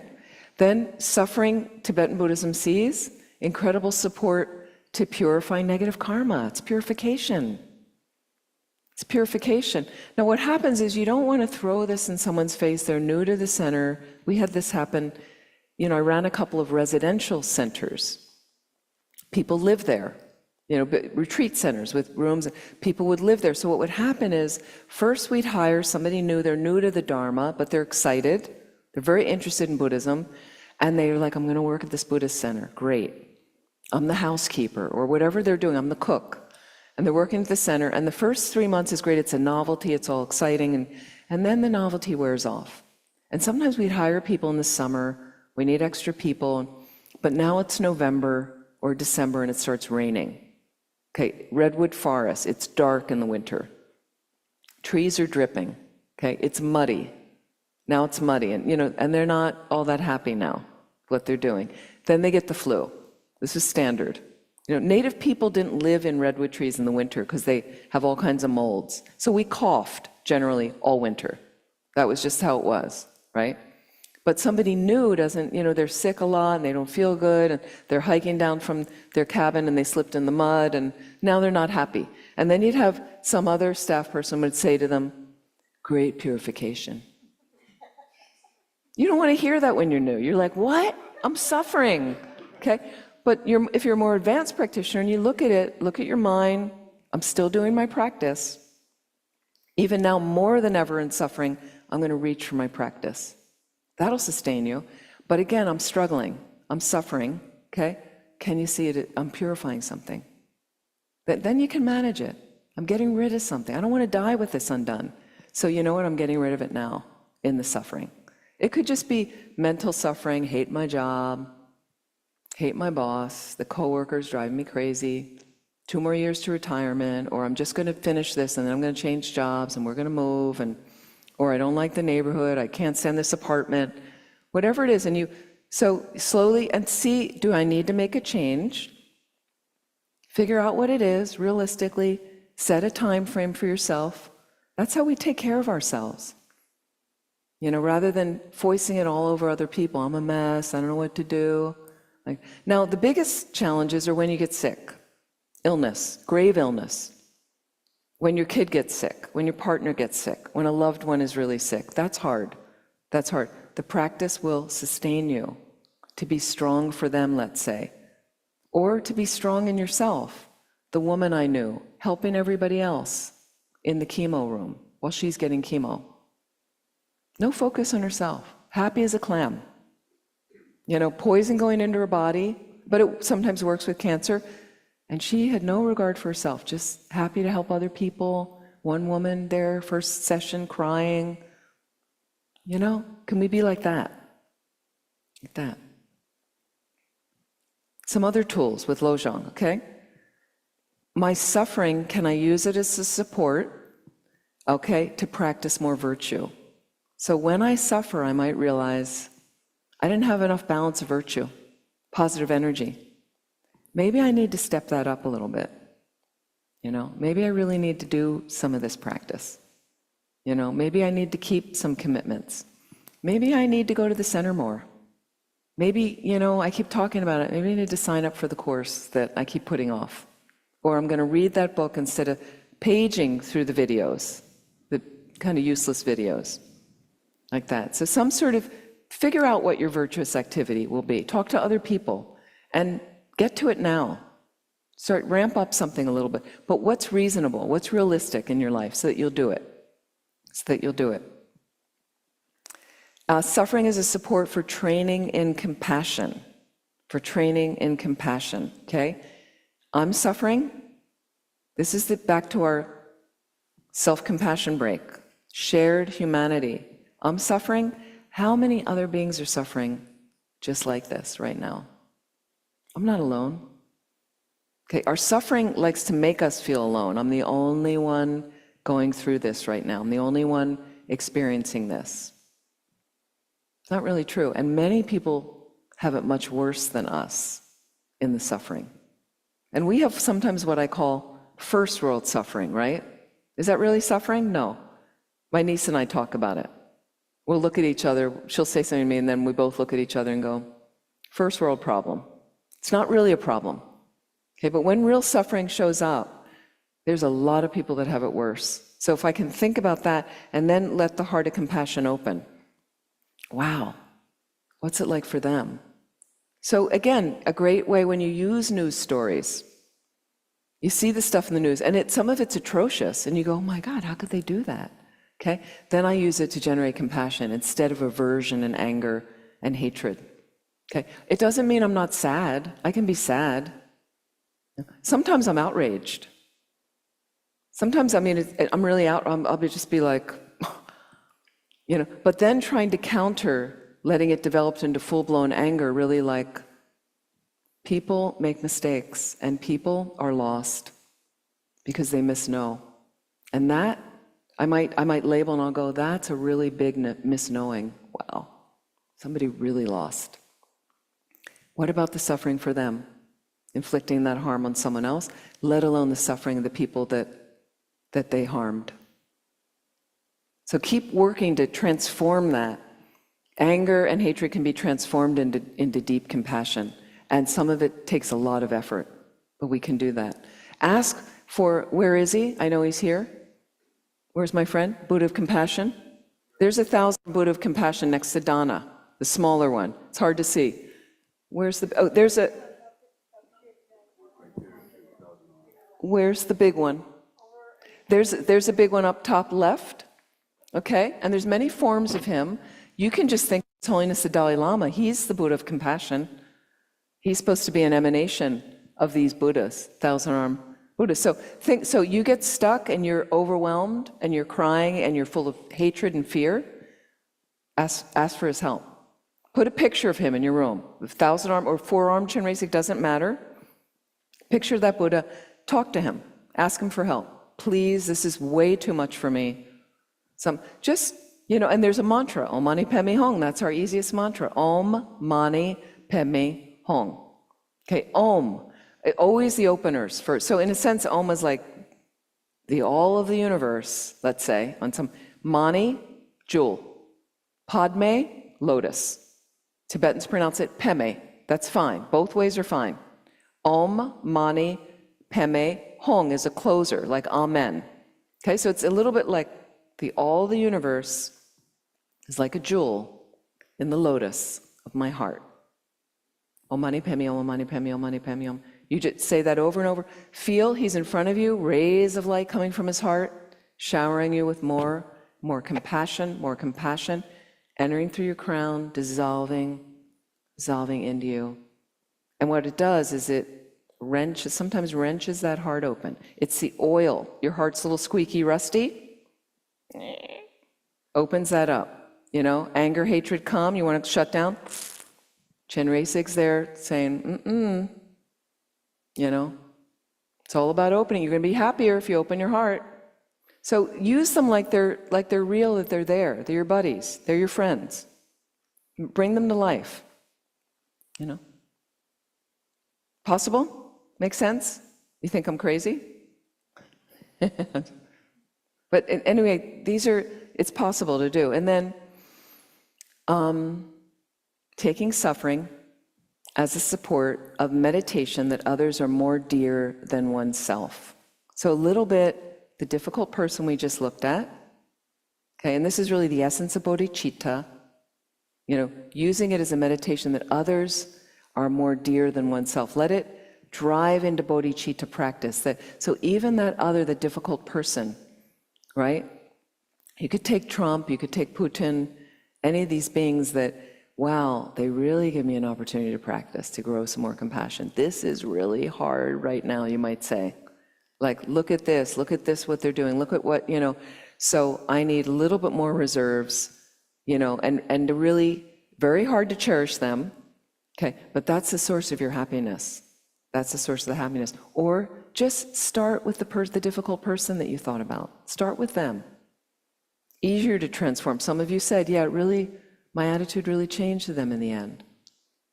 I liked them. I wanted to help them. I saw that they were human. I saw that they were struggling. And then use that.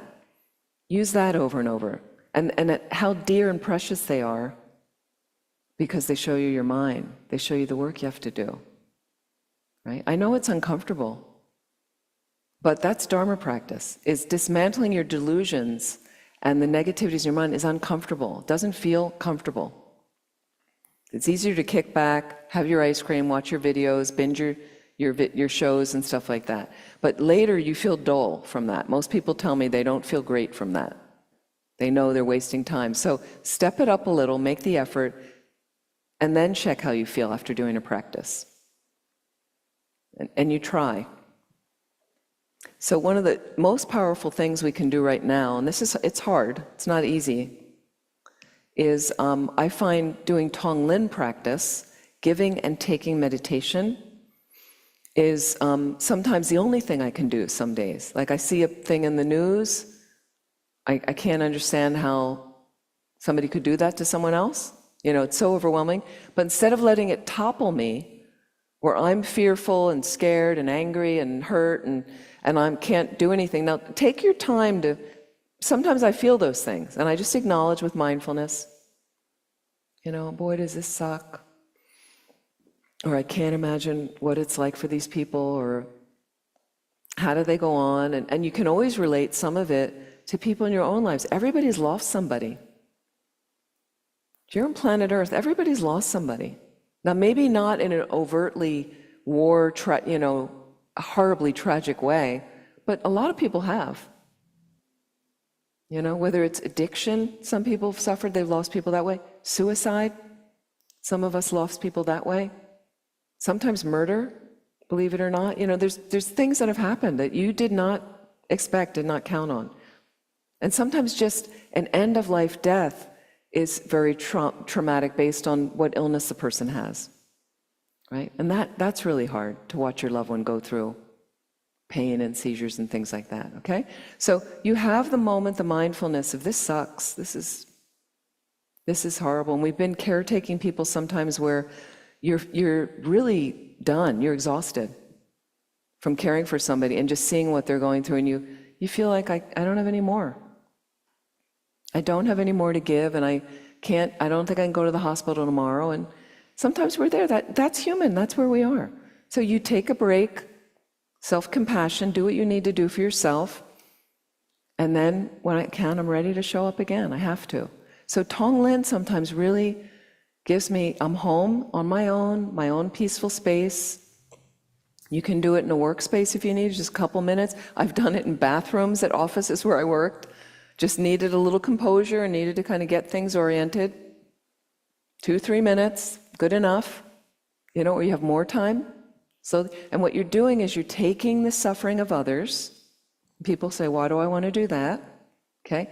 I'm not harming myself. I'm using it as I inhale to diminish a constricted knot at my core of all my selfishness, all my self-absorption, all my self-cherishing. I want to reduce that because that's the source of my own suffering.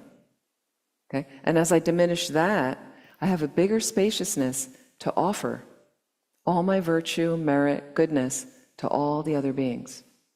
Okay? And people go, why do you want to give away your good stuff? Because that's the source of your happiness. And it will only create more good stuff for you. Tonglen, taking, it's really giving and taking, but first we have to take the suffering to free those beings of suffering before we can give them, layer them with happiness, merit, virtue, goodness. Okay? So we're just going to slowly just try a little bit of this, and we build up this visualization. Some of you are familiar with this. There's many ways to lead this meditation. There's variations. Oh, and I'm sorry, do people want a stretch break or a quick pee-pee break? How are we? Okay. Let's take 10 minutes. 10 minutes. So 3:30, roughly. 3:30 now. So 10 minutes. Come back in 10 minutes. But again, let's keep our minds focused, okay, on the practices we talked about, the lojong things. How's your refuge? How's your renunciation? What do you think about, again, the difficult person? How did that work? If you want to talk to somebody where we can just keep silence for 10 minutes and take a break. Thank you.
Okay, everybody ready?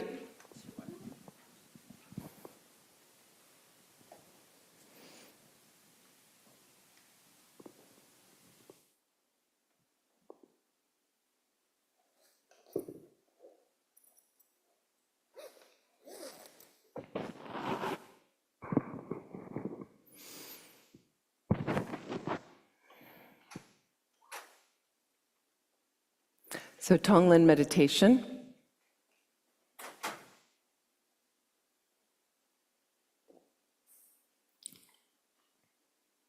Just find that comfortable posture for yourself, meditation posture.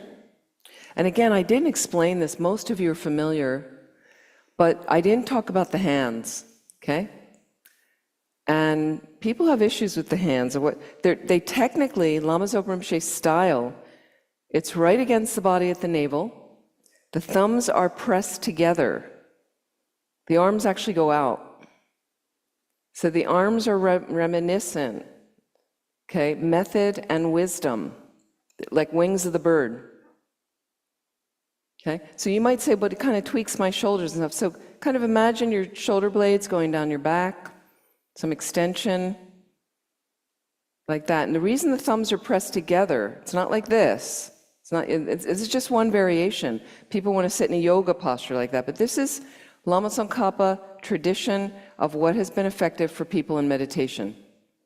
So there's some reason. And so at the palms of the pads of your thumbs, according to this tradition, there's a subtle energy system that runs through your body, channels, chakras, all this. We don't really experience it. It's subtle. You can't cut the body open and go, oh, there's the heart chakra. You're not going to see it like that. Okay? But they run, so there's a vein that runs through the pad of the thumbs. Bodhicitta vein, it's called.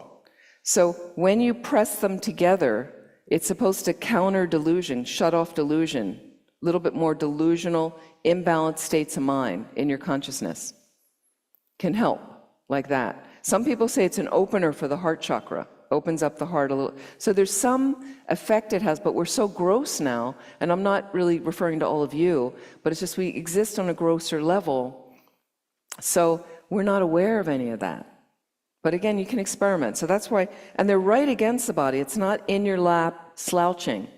This is an erect, awake posture because I want to wake up. So you experiment, you can see. And after a while, you get used to this. You get used to it. You won't feel tweaked anymore. And I know, I just watch, every time you see Lama Zopa Rinpoche, when he'd really meditate, that's how he sat. There's a reason for it. It's effective.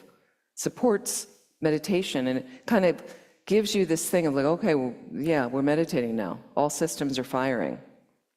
And then he also says, your sides are long. There's extension. Extension, we're not. That's why when you sit against a chair, it's like, no, you get tweaks. So extension like that. Lama Tsongkhapa, this is not Lama Tsongkhapa, 7-point Vairocana posture is what it is. 7-point Vairocana aspect of the Buddha that represents our form. This is our form for meditation. So you can try, experiment. So just check your posture for a moment and find some relaxation in this posture. As you keep the breath moving, normal and natural.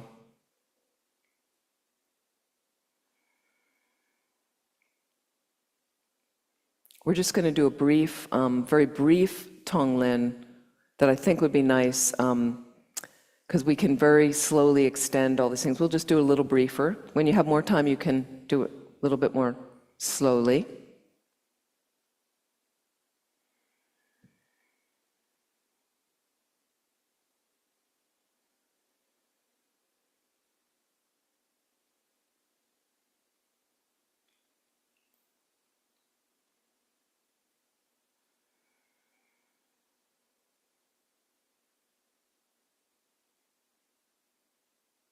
So we normally take time and place one being at a time in front of us. Let's start with ourself. And once again, think about your motivation. The reason we'd like to try some Tonglen meditation right now is to help us find a way to transform suffering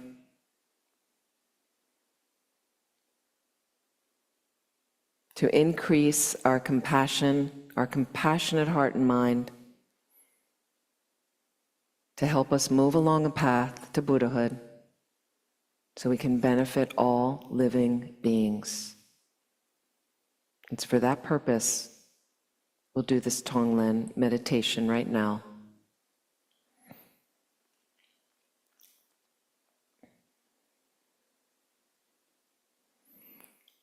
And imagine a replica of yourself seated across from you, facing you.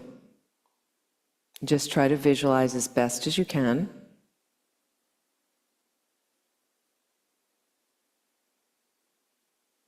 And as you look across at yourself,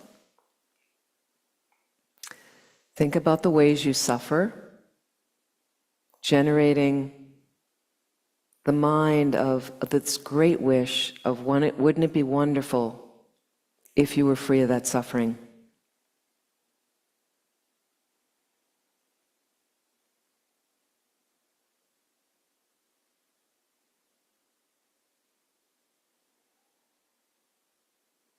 And as you inhale right now, you seated here in the room, imagine you're drawing out all the suffering from the front visualization out the left nostril of that visualization in whatever represents suffering to you, whether it is different colored light rays, words like war, hatred, racism,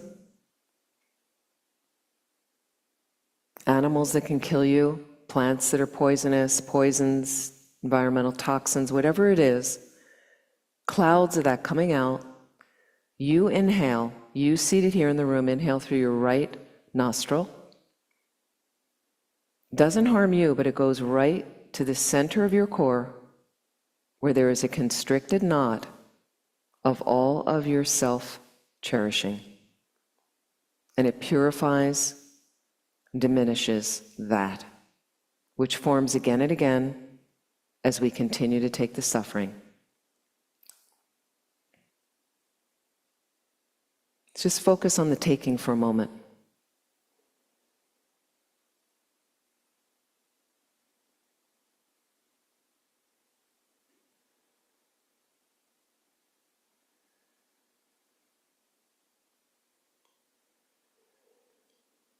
And as we diminish our self-cherishing, it leaves us more spacious and peaceful. And from there, we're able to offer to the front visualization of ourself all the goodness, all the merit, all the wonderful circumstances of our life that we've created. And it leaves us through the left nostril. So we seated here in the room, it leaves us through the left nostril in whatever images represent peace and joy and happiness, merit, good conditions. And all that floats over to the front visualization, entering them there through their right nostril, bringing them this deep sense of happiness and peace. Let's focus on the giving.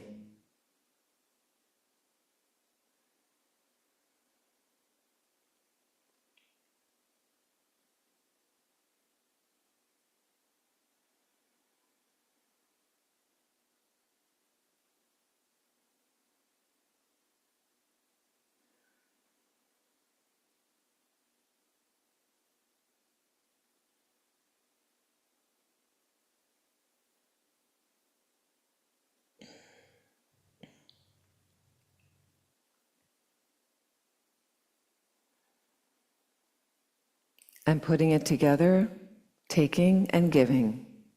Inhaling the suffering, letting it diminish your self-cherishing at your core, offering all the happiness and peace.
So let's add our family and friends into the visualization. And just leaving the front visualization of yourself there, letting go of that visualization for a moment. To your sides are seated your family. Behind you in a semicircle, your friends, people you like. Let's focus on all of them, taking their suffering. If it's hard to visualize right nostril, left nostril, just imagine as you inhale, you take their suffering, and whatever images represent that, goes to that knot at your core, diminishing that self-cherishing. And then as you exhale, you offer them all the images, signs, words of joy and peace, and it envelops into them, dissolves into them, bringing them that deep sense of happiness and peace.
And leaving the family and friends there, let's focus back in front of us once again. And to either side of the front visualization of yourself, one side there is the challenging person, the other side is a stranger. So somebody, we may know their first name, but we don't really have much of an opinion about them one way or another. And let's just focus on them. Let's take their suffering, offering them happiness.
And let's think about all these beings now together, the front visualization of yourself, friends, family, enemy, stranger.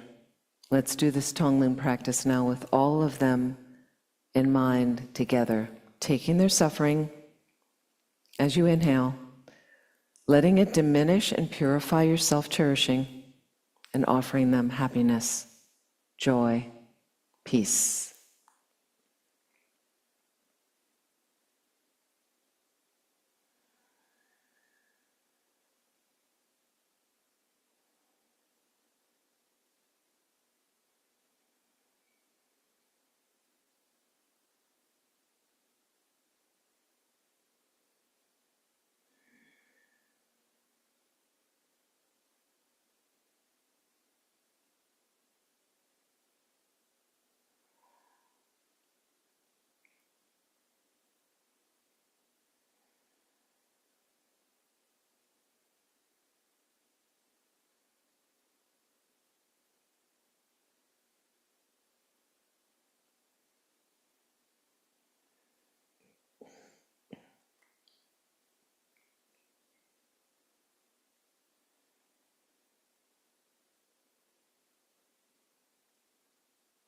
And just for a moment, let's imagine, let's expand.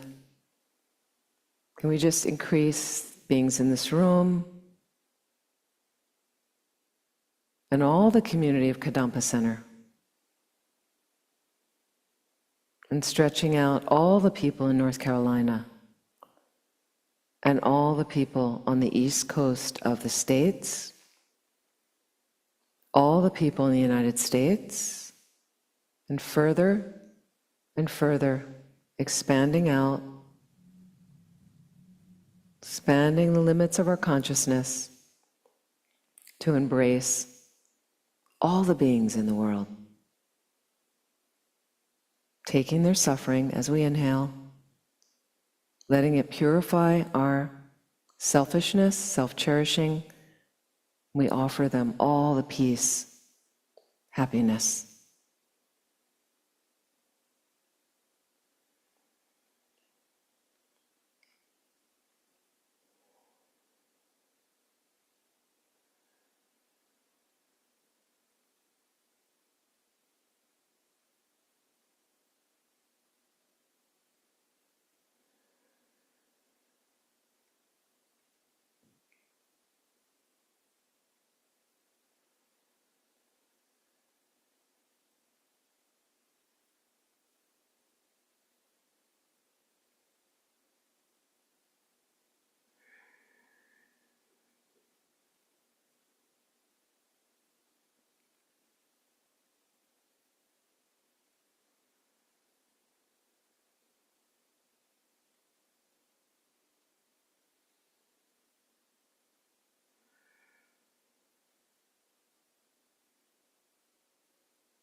And even though we know not all of these beings are free of suffering now, but we have made this ripple effect go out from this pocket of the world. So it has some effect on the world, some positive effect on the world. And just imagine all the beings peaceful and happy with greatly reduced suffering.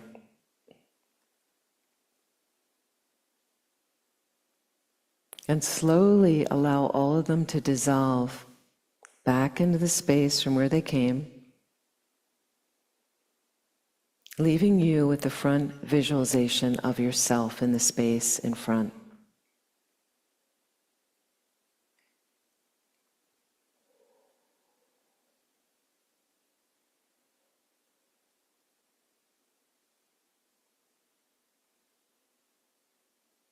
And just take a moment to look across at yourself. Just observe any thoughts that arise in your mind.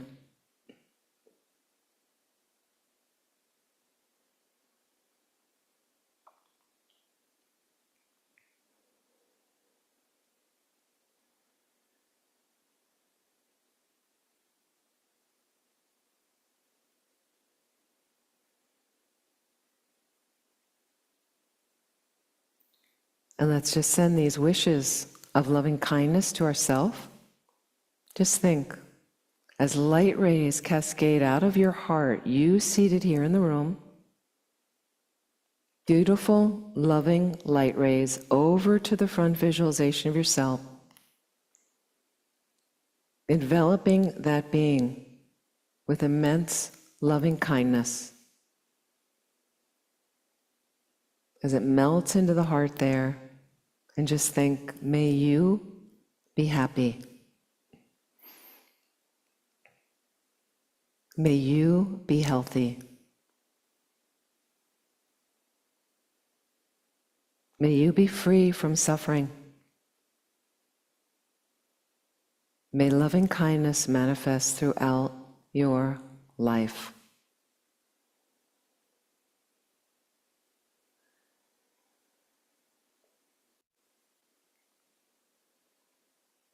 And imagine that front visualization of yourself dissolves into a radiant jewel of light,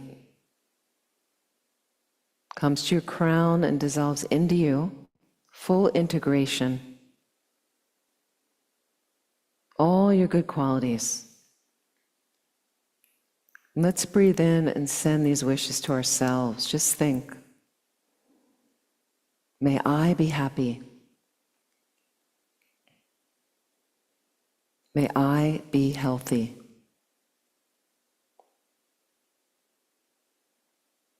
May I be free from suffering. May loving kindness manifest throughout my life.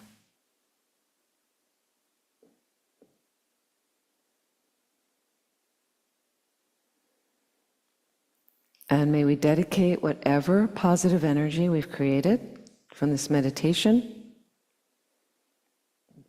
from all of our activities today, this weekend, to our finding a peaceful, gentle, realistic way to invigorate a consistent, rich practice that will take us to enlightenment as quickly as possible, so we can not only get ourselves out of the mess of samsara, but so that we are fully empowered to lead all other beings there as well, even if we have to do so by ourselves alone. For the long lives of our precious teachers, especially His Holiness the Dalai Lama, for Pope Francis to have great improvement in his health, to be well again, for Venerable Ingrid and all those who have recently passed, may they immediately take a precious human rebirth, get enlightened to benefit all living beings, for the great success and flourishing of all of our centers, and harmony at and among all of our centers, especially Kadampa Center,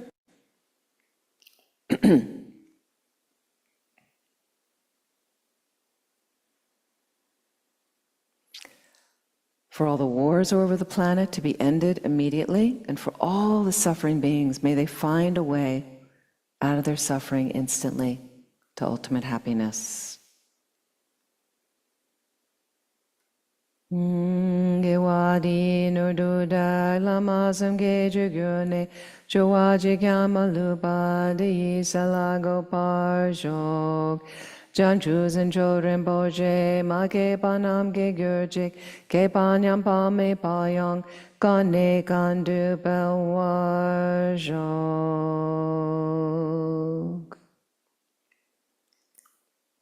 We're going to turn to the dedication prayers. We're going to do a little bit different.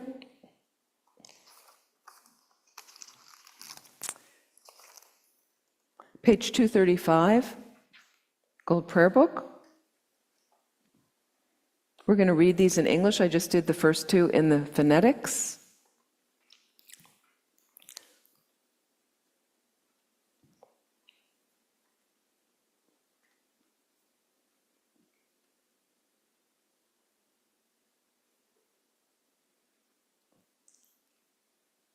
Thank you, Linda. Due to the merits of these virtuous actions, may I quickly attain the state of a Guru Buddha. and lead all living beings without exception into that enlightened state. May the supreme jewel bodhicitta that is not arisen arise and grow. May that which has arisen not diminish but increase more and more. Just as the brave Manjushri and Samantabhadra too realize things as they are, I too dedicate all these merits in the best way that I may follow their perfect example. Page 244, for His Holiness the Dalai Lama, long life prayer. In the land, oh wait, we'll wait till they catch up. No, it's okay. No, you're doing great. In the land encircled by snow mountains, you are the source of all happiness and good, all-powerful Chenrezig Tenzin Gyatso. Please remain until samsara ends. And we'll do the swift return prayer for Lama Zopa Rinpoche.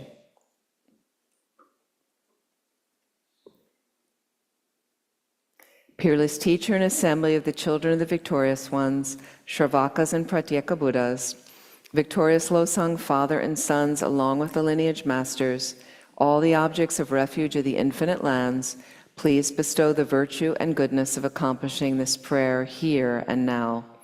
Holding and spreading the Muni's precious and complete teachings, through explanation and practice, you wore the armor of patience that is never discouraged. Incomparable Venerable Guru, to you I make requests. While striving single-pointedly for the sake of the victorious one's teachings, the sole gateway through which all benefit and happiness emerge, from other living beings you suddenly departed to peace. What a great loss. Nevertheless, through the undeceiving truth of the blessings of the ocean of the three jewels, and the great waves of bodhicitta of the children of the victorious ones, may the smile of a reincarnation swiftly beam in glory for fortunate disciples. Thank you so much. I'd really like to thank Linda and Don and Robbie were here this morning. They've been longtime people involved, founders of the center, amazing. And for Donna, for instance, before all the people that made this possible, wonderful hosts, wonderful drivers. Thank you so much for coming. And I want to thank Kadampa Center and all the wonderful support. And I hope to see all of you again. Thank you so much. Thank you so much, Venerable Amy. If you want a card of mine, or maybe I have, if you want to just check my website for different things that are coming up, I might have some of those. And please, so Linda's going to send out these practices, so try as best as you can to practice. And Amy Miller, for those of you online, amymiller.com, most of you are familiar if you want to just see some of the schedule. And it's also connected to a YouTube channel, so there's a lot of teachings categorized by topic if it's helpful for you. Thank you so much. Okay, for the mandala offering, please turn to page 100 and 101 in the Gold Prayer Book.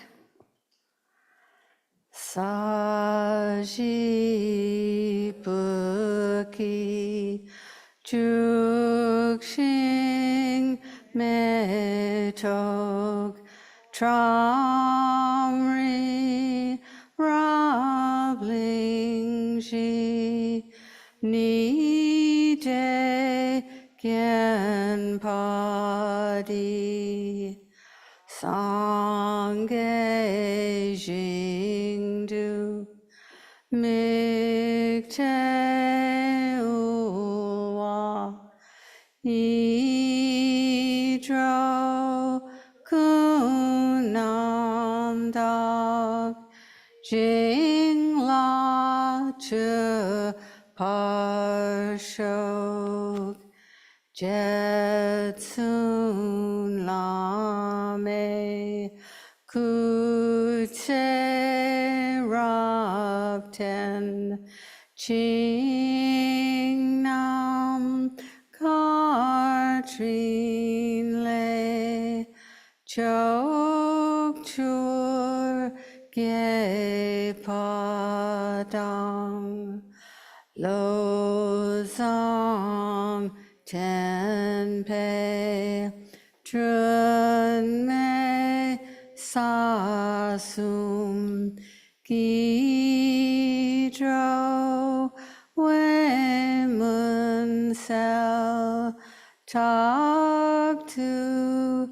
Ne gyur chik Iram Guru Ratnamandalakam Niryatayami.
Tu tare ture soha.